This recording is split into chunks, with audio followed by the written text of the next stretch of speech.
Welcome to my YouTube channel. हाँ जी बच्चों, आज जो मैं आपको करवाने जा रही हूँ ना, वो क्लास 7 जो गणिता प्रकाश न्यू एनसीईआरटी बुक आई है ना बेटे, उसका chapter 5 parallel lines and intersecting lines, page number बेटे 123 पे आपके ऐसे क्वेश्चन है, find the angles marked below. ठीक है, आपने एंगल फाइंड करने हैं। आज मैं आपको सिर्फ फर्स्ट पार्ट करवा रही हूँ, सेकेंड पार्ट जो है मैं नेक्स्ट वीडियो में बनाऊंगी बेटे उसके लिए। हाँ जी बेटे, आपने ना वीडियो को स्किप नहीं करनी, पूरे ध्यान से मेरी बात सुननी है। अगर आपने एक बार मेरी वीडियो देख ली ना, आपको ये वाले क्वेश्चन फिर कभी रिवाइज करने की जरूरत नहीं पड़ेगी। हाँ जी बेटे, क्वेश्चन कराने से पहले ना मैं आपको थोड़ा सा corresponding angles, alternative interior angle, alternative exterior angle ये बता देती हूँ। हो सकता है कि आपको मालूम हो कि कौन से होते हैं, पर फिर भी आपने ध्यान से मेरी बात सुन लेनी है। देखो ये देखो बेटे, यहाँ पे मान लो ये एक लाइन, ये 2 लाइन्स है, ये दोनों पैरेलल है, ये वाली लाइन इसके पैरेलल है। ये जो है इंटरसेक्टिंग लाइन्स है, जो आप लाइन है ऐसे बोल लो ट्रांसवर्सल लाइन है। ठीक है जी, इसको मार्क कर दो बेटे 1 2 3 4 5 6 7 8। अब देखो एक यहाँ पे ना एक और याद ऐड कर लो बेटे, वर्टिकली अपोजिट एंगल। ठीक है जी, वर्टिकली अपोजिट एंगल कौन से होते हैं बेटे? अपोजिट वर्ड याद रखना, जो किसी के अपोजिट है। देखो 2 के अपोजिट कौन सा है? 3। ठीक है जी, एंगल 2 और 3 इक्वल है, रीजन वर्टिकली अपोजिट एंगल है। 1 के अपोजिट कौन सा है बेटे? 1 के अपोजिट क्या है? 4। 1 और 4 इक्वल है, रीजन क्या है? Vertically opposite angle. 5 और 8 वर्टिकली अपोजिट एंगल। 6 और 7 वर्टिकली अपोजिट एंगल। बेटे क्वेश्चन करने से पहले ना आपको सब मालूम होना चाहिए कि कॉरस्पॉन्डिंग एंगल कौन से होते हैं, वर्टिकली अपोजिट एंगल कौन से होते हैं, अल्टरनेटिव, इंटीरियर, एक्सटीरियर। ठीक है जी, तभी आपको क्वेश्चन समझ में आएंगे। देखो वर्टिकली अपोजिट एंगल क्लियर है बेटे? आगे देखो, लिख भी लेना, मैं अभी लिख नहीं रही, मैं सिर्फ समझा रही हूँ, अपना लिख लेना बेटे ध्यान से। कॉरस्पॉन्डिंग एंगल कौन से होते हैं? ये दोनों लाइन बेटे पैरेलल है। ठीक है जी, अगर आपने 3 का कॉरस्पॉन्डिंग एंगल देखना है, 3 जो है लाइन के ऊपर है, तो आपने इसी साइड पे लाइन के ऊपर एंगल देख लेना है। कौन सा बेटे? 5। तो एंगल 3 इज इक्वल टू 5। ठीक है जी, ये देखो 1 का आपने कॉरस्पॉन्डिंग एंगल देखना है, तो 1 लाइन के नीचे है, तो आप यहाँ पे भी लाइन के नीचे एंगल देख लो 7।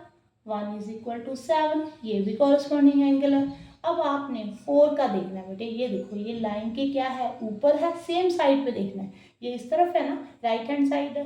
ठीक है जी, लाइन के ऊपर 4 है। ठीक है जी, यहाँ पे लाइन के ऊपर कौन सा एंगल है? 6। तो यहाँ पे लिख लो 4 इज इक्वल टू 6, ये कॉरस्पॉन्डिंग एंगल है बेटे। यहाँ पे लाइन के नीचे कौन सा है? 2।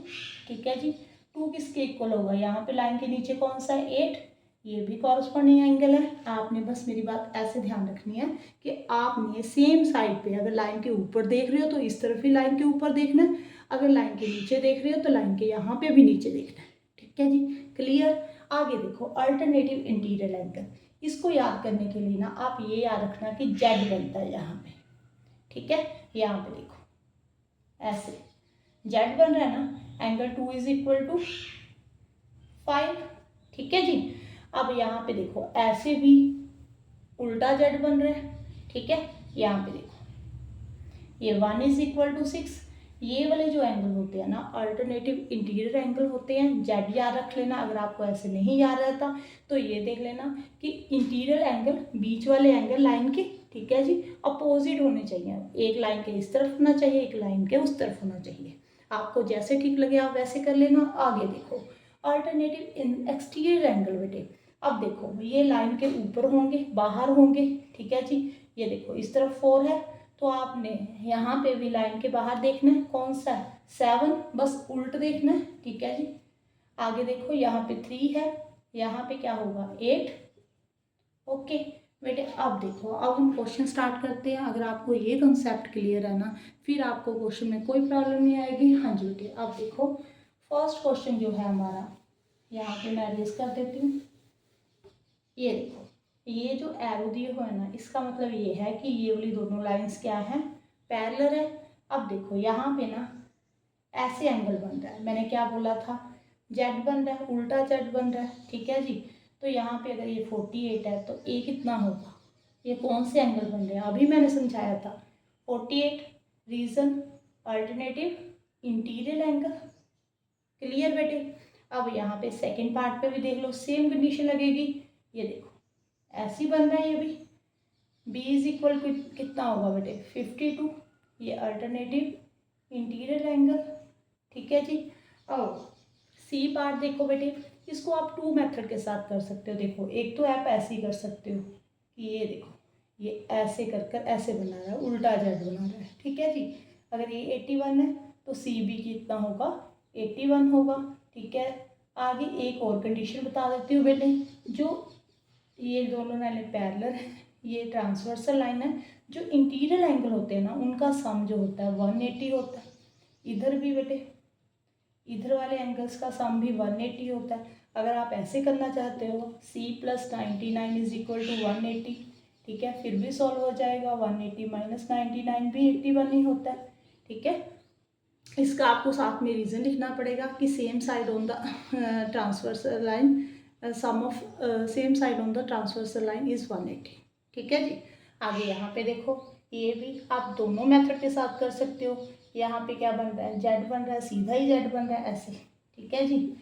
डी कितना हो गया 99, आप ऐसे लिख सकते हो। रीज़न इसका ये अल्टरनेटिव इंटीरियर एंगल है। अगर आपने ऐसे नहीं करना तो आप ऐसे भी लिख सकते हो, D plus 81 is equal to 180।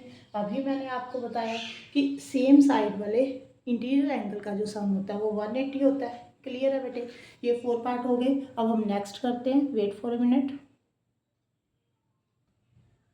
हाँ जी बेटे, नेक्स्ट क्वेश्चन देखो, यहाँ पे एक ये वाली लाइन और एक ये वाली लाइन, इसके ऊपर एरो लगाया हुआ, इसका मतलब ये दोनों पैरेलल हैं।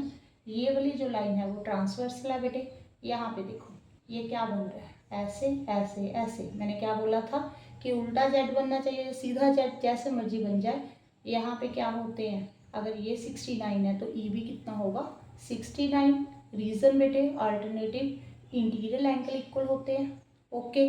अब यहाँ पे देखो, आप इस क्वेश्चन को टू वे के साथ कर सकते हो बेटे। या तो आप सीधा ही लगा दो कि f plus 132 is equal to 180। Reason बता देना, सेम साइड के इंटीरियर एंगल का जो सम होता है, ठीक है जी, वो 180 होता है। अब f फाइंड करना है तो 180 में से 32 को कट कर दो बेटे, यहाँ पे 8 आ गया, यहाँ पे 4 आ गया, 48 आ गया, ठीक है। सीधा मेथड ये है। या आप ऐसे कर सकते हो, इसको नेम दे लो, चलो a दे दो। ये जो है ये कौन सा एंगल बन रहा है, अल्टरनेटिव इंटीरियर एंगल। फिर आप लिखोगे कि ए जो है वो 132 के इक्वल है। ए प्लस एफ का जो सम है वो किसके इक्वल है 180 के। लीनियर पेयर बन रहा है बेटे। आप ऐसे भी सॉल्व कर सकते हो। ए जो है 132, एफ फाइंड करना है तो वहाँ पे जाकर माइनस कर देना, देखो सेम आंसर आएगा। आप जैसे मर्जी कर लेना, मैं दोनों मेथड के साथ बता रही हूँ कि कोई कंफ्यूजन ना रहे, आपको कॉन्सेप्ट अच्छे से आ जाए, ठीक है जी। बट यहाँ पे कोई ना कोई नेम मेंशन कर देना, ठीक है। ये क्लियर हो गया बेटे। अब यहाँ पे देखो, ये दोनों लाइनें पैरेलल है बेटे, ये ट्रांसवर्सल लाइन है, इस बात का ध्यान रखना। हाँ जी, यहाँ पे आपने क्या फाइंड करना है, आई फाइंड करना है, ये फाइंड करना है, ठीक है जी। ये देखो, अब जेड जो बन रहा है वो ऐसे बन रहा है, देखो ऐसे बन रहा है ना। यहाँ पे आई इज इक्वल टू क्या आएगा बेटे 58। क्या रीज़न है, अल्टरनेटिव इंटीरियर एंगल इक्वल है, ओके। आप बस थोड़ा सा पैरेलल लाइन का ध्यान रखना कि किस तरफ बनी हुई है, ऐसे मत जेट बना देना, ऐसे बनेगा, ठीक है जी। अब यहाँ पे देखो, ये दोनों लाइंस क्या हैं, पैरेलल हैं बेटे। यहाँ पे देखो ये क्या बन रहा है, ऐसे क्या बन रहा है, उल्टा जेड बन रहा है। तो यहाँ पे अगर एच ये 75 है तो एच कितना होगा 75। Reason alternative interior angle equal है बेटे, ठीक है जी। समझ में आ रहा है। अब बस लास्ट वाले 2 क्वेश्चन रह गए बेटे, मैं अभी करवाती हूँ। यहाँ पे रीज़न लिख देना, H is equal to 75, alternative interior angle equal है। हाँ जी बेटे, नेक्स्ट क्वेश्चन देखो। हाँ जी बेटे, ये लास्ट वाला पार्ट थोड़ा सा कंफ्यूजिंग है, आप इसको अच्छे से समझना। देखो ये तीनों लाइनें पैरेलल हैं तो आप ऐसे ड्रॉ कर लो, फिर कंफ्यूजन नहीं होगी, ठीक है जी। ये ऐसे ड्रॉ कर लो, एक मिनट। यहाँ पे 27 है बेटे, यहाँ पे 70 है, यहाँ पे आई है, यहाँ पे 124 है। अब देखो ये लाइन इसके पैरेलल है, ये वाली लाइन इसके पैरेलल है, इसका मतलब तीनों लाइंस पैरेलल है। अगर आप ये वाली लाइन थोड़ी देर के लिए भूल जाओ बेटे, ये दोनों लाइंस पैरेलल हैं, ये भी तो पैरेलल ही होंगी ना। अगर तीन, ये इसके पैरेलल है, ये वाली इसके पैरेलल, तो ये दोनों भी तो पैरेलल होंगी, इन दोनों के बीच में डिस्टेंस इक्वल होगा। ठीक है जी। अब देखो यहाँ पे कौन सा एंगल बन रहा है, क्या बन रहा है, जेड बन रहा है। तो आई जो है वो किसके इक्वल आ जाएगा बेटे, 70 के इक्वल हो जाएगा। रीज़न, अल्टरनेटिव इंटीरियर एंगल जो होते हैं वो इक्वल होते हैं। ठीक है जी।